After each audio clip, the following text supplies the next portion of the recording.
Kardec Radio presents its first Spiritist novel.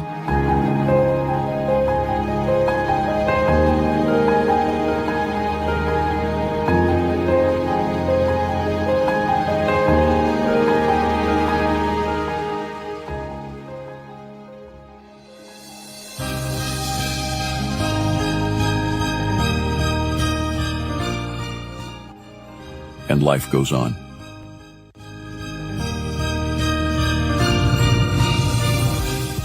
By the Spirit, Andre Luiz. Psychographed by Francisco Candido Xavier. Adapted by Sonia Sorvillo. English version by Vanessa Anceloni.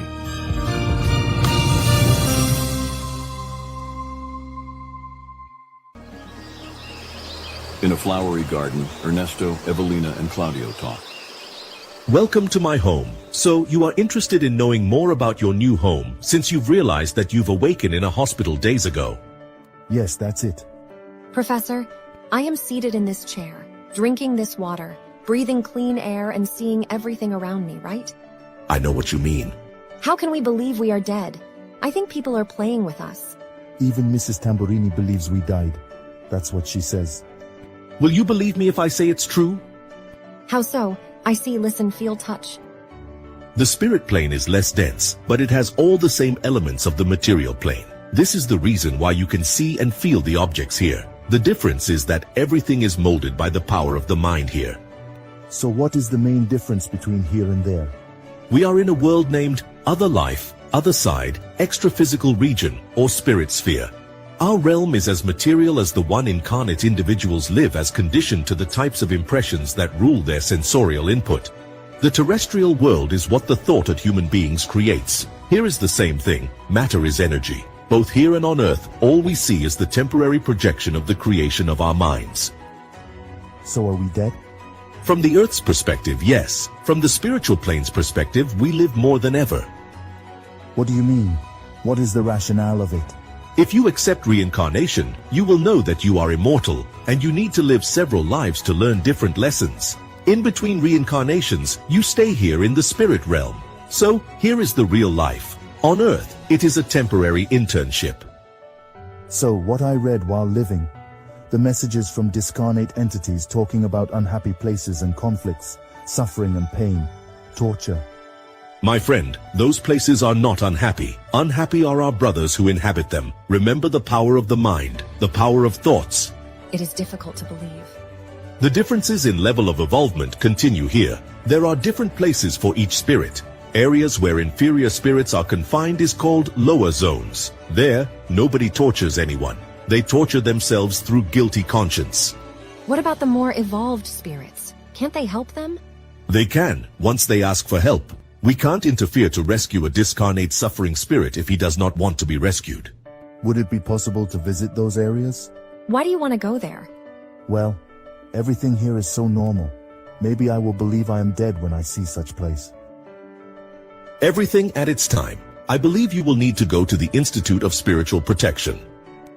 What for? To evaluate your level of recovery, and also for you to know what you need to do to continue your march of progress. There you will be received by Instructor Ribas. But what will we do there? I don't get it. Therapy for discarnate.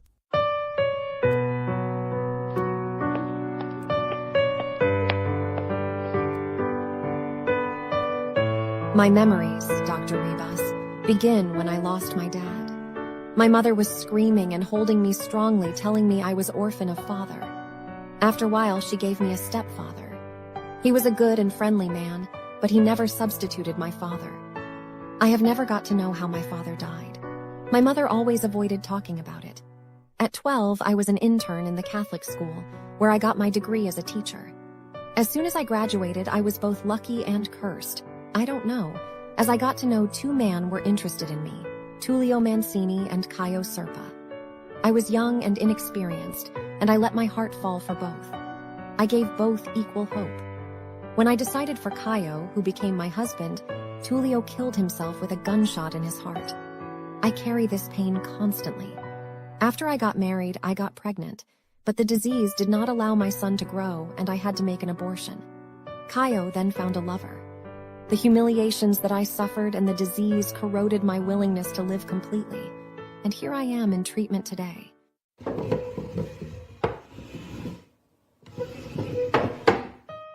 Have you forgiven your husband? Have you felt sorry for your rival? I can't lie. No, I haven't forgiven my husband, and I can't tolerate the idea of the other in my place. We all make mistakes. We are still very imperfect. Remember the passage. Why do you look at the speck of sawdust in your brother's eye and pay no attention to the plank in your own eye? We know it is difficult to forgive, but before going there, we need to understand one another. This was my problem. I have not understood others. I don't even know why I have been given such special attention here. I feel guilty for something that would have put me in the lower zones. Feel free to talk.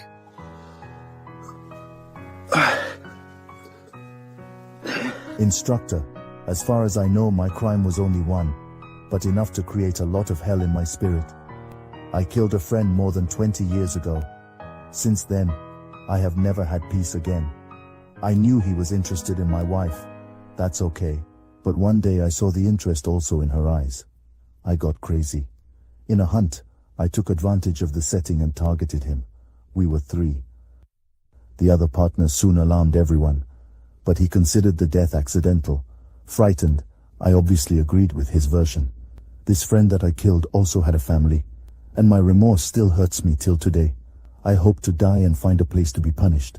So, I don't understand why I've been cared for so well here. Oh my God, what will be of me? I can't even stand myself.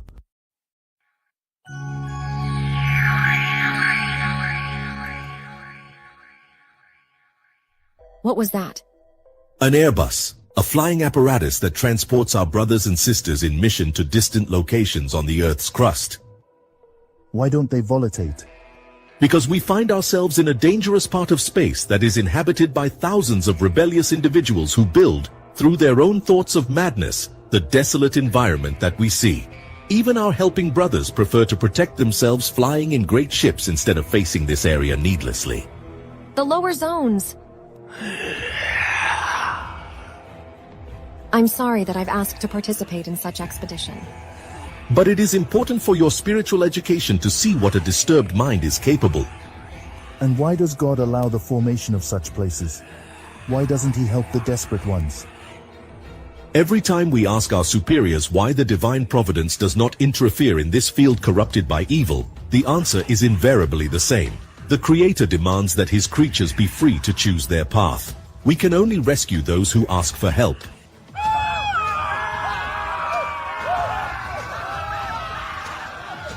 Do not get afflicted. Here comes a group of suffering brothers and sisters. Get out. Get out of here! We don't want anyone lecturing or counseling us. Get out of here. Brothers and sisters, do not run away from true liberation. Let us unite ourselves to Christ. Ha ha ha! Hypocrites! You, masked people. You are just like us disguised in saints. We are the ones who offer freedom. Please do not be dumb.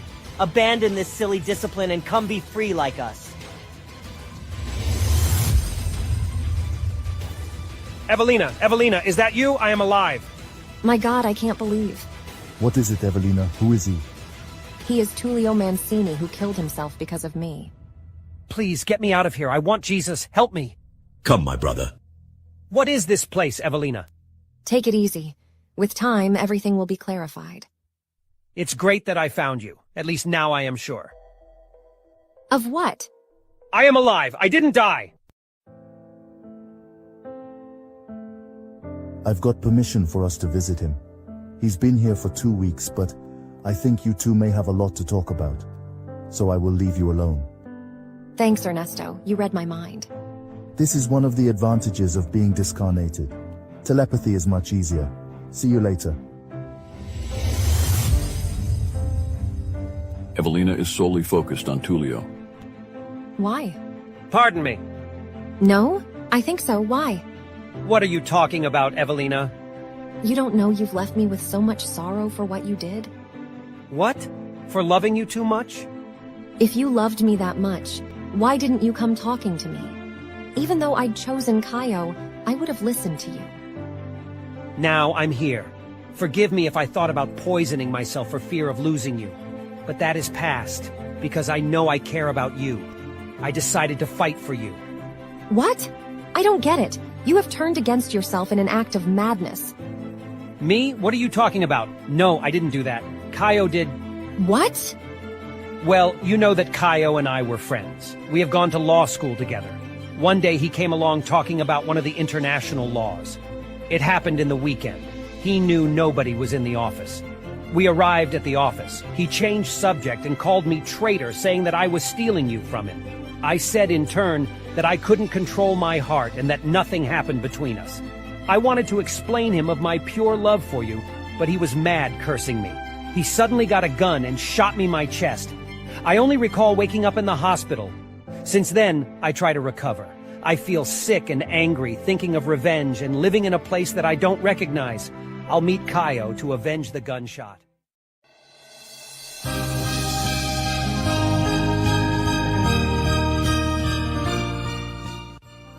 And life goes on.